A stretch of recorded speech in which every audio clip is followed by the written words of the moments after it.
Hello, my name is Reverend Dr. May Elise Cannon. Today is Tuesday, April 30th, and this is day 207. Greetings from Winston-Salem, North Carolina. It's been such a gift to be with Christians and church leaders and pastors and students from all over the Mid-Atlantic and Chicago and now the Southeast this past week. The diversity of the body of Christ. The gift of being with communities that are asking the question of what makes for peace, that are willing to have the conversation.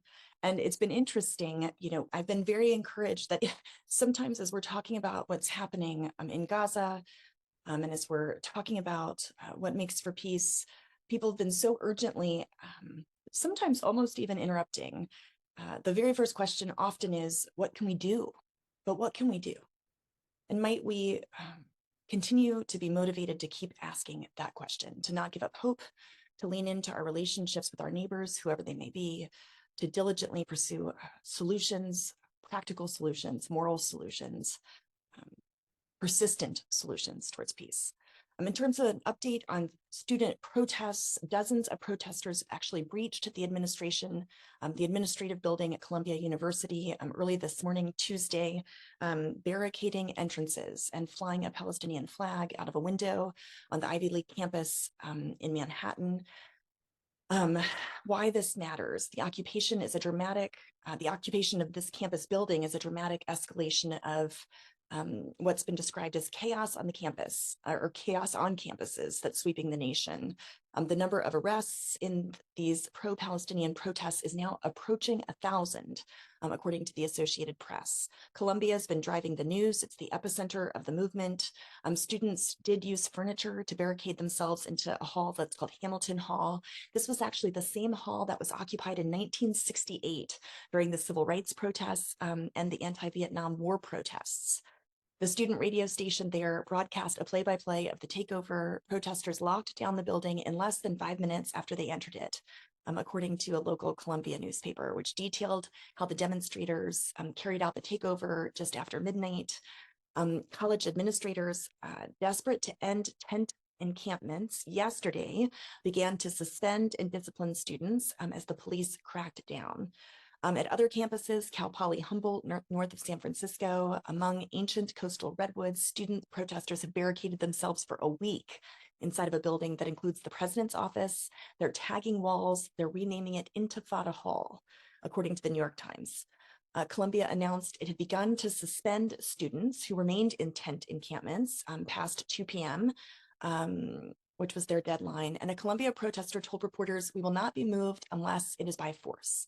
Speaking about the Columbia protests, the White House said, these are quotes from President Biden, that he condemns the use of the word intifada. Just for the record, intifada means shaking off. It's a word that is often used to describe the protests of Palestinians in terms of shaking off the occupation. So President Biden has condemned the use of the word intifada and forcibly taking over the buildings. He says it's not peaceful, it's wrong. Hate speech and hate symbols have no place in America. Brandeis University extended its transfer application deadline in a bid appeal to students who are unhappy with their own school's response to campus anti-Israel protests. In November, Brandeis became the first to ban its chapter on Students for Justice in Palestine. They have claimed that the group openly supports Hamas.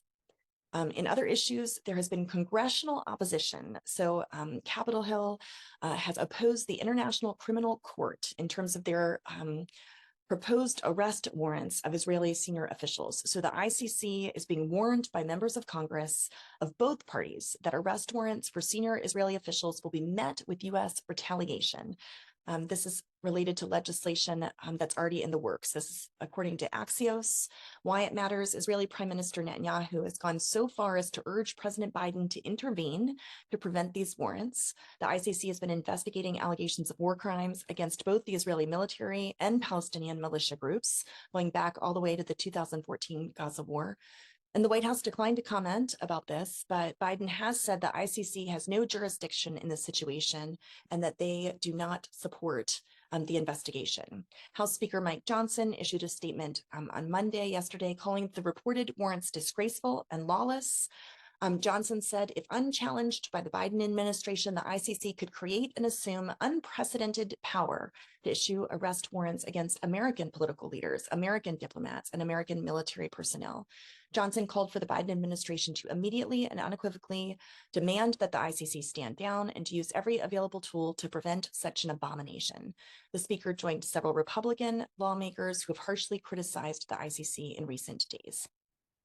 One Republican House member told Axios that there's already legislation being drafted to respond to any of these warrants. And I won't go into the details of who those are. It's not just Republicans that are lashing out, but Democrats also are joining in that call. And it's important to note that HR 6090 passed the Rules Committee yesterday.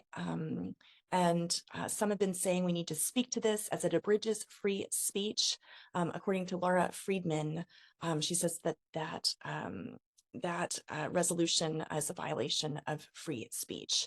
In terms of the Rafah operation, Prime Minister Netanyahu has said during a meeting with representatives of the hostage families and the bereaved families, he said that we will enter Rafah and obliterate all of the Hamas battalions there with or without a deal.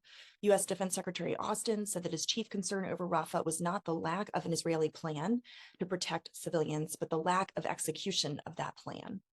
In terms of the hostage ceasefire negotiations, an Israeli official stated today that there is no Israeli delegation that will depart for negotiations with Hamas in Cairo, as Israel is waiting for Hamas to respond to the Egyptian proposal. They're expected to hear tomorrow night, Wednesday night, after which a decision will be made whether or not Israel will send a delegation to Egypt. According to Mohammed al-Hindi, Deputy Secretary General of the Palestinian Islamic Jihad, there has been flexibility in negotiations and an agreement has been reached on the principle of a gradual withdrawal from Gaza. So we'll wait to see what happens in that regard. President Biden told al-Sisi of Egypt and Qatar's Tamim bin Hamad al-Thani to exert all efforts to secure the release of hostages held by Hamas, as this is now the only obstacle to an immediate ceasefire and relief for civilians in Gaza. Far-right Minister Smotrich of Israel is conducting negotiations with those who should no longer exist. That's a direct quote, and that the Egyptian proposal is a terrible defeat. So he obviously opposes those negotiations. In Israel, a 30-year-old policeman was moderately wounded from a stabbing attack near Herod's Gate in the Old City. The assailant was a Turkish citizen who arrived as a tourist in Israel within the last 72 hours. According to reports, the assailant was shot. A foreign diplomat told Haaretz that Saudi Arabia has decided to normalize ties with Israel, but it's debating whether or not to implement this move in coming weeks or after the U.S. presidential election in November. The decision on timing will come in the next several days. Thousands of Israelis rallied in Tel Aviv related to a hostage deal. Clashes then erupted between police and demonstrators. At least 3 people were arrested. And the IDF released the names of 2 reservists in Gaza who were killed by friendly fire. Politico reported that a group of lawyers, this is quite significant, 20 lawyers who work within the Biden administration and a broader group of lawyers are calling on the president to halt military aid to Israel because they're arguing that its actions in Gaza do not apply with U.S. and international humanitarian law. And the U.S. Secretary of State Blinken met with the Jordan King Abdullah II to discuss a ceasefire deal and aid to Gaza. Blinken also met with Deputy Prime Minister Safadi of Jordan and discussed diplomatic efforts to end the war in Gaza.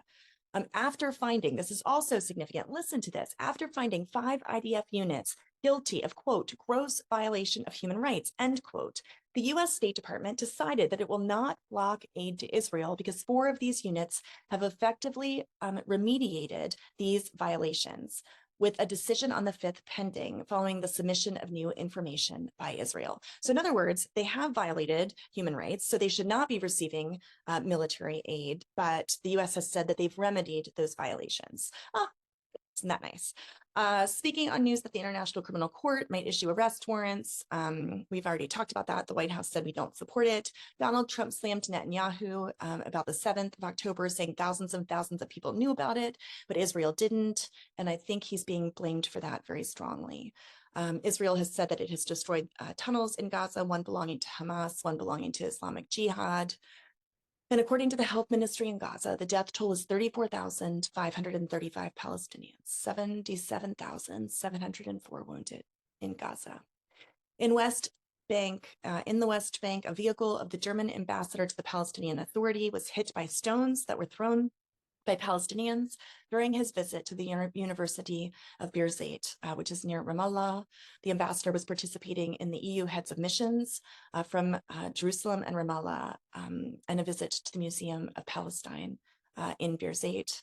There have continued to be escalations between Hezbollah and Israel. There have continued to be hostilities between the Houthis related to Yemen, and the International Court of Justice at The Hague rejected a request by Nicaragua to order Germany to halt aid to Israel and renew funding to the UN aid agency in Gaza. The court said that legal conditions for making such an order were not met. So that's the most recent update for today. Do not be discouraged, but continue to work toward peace.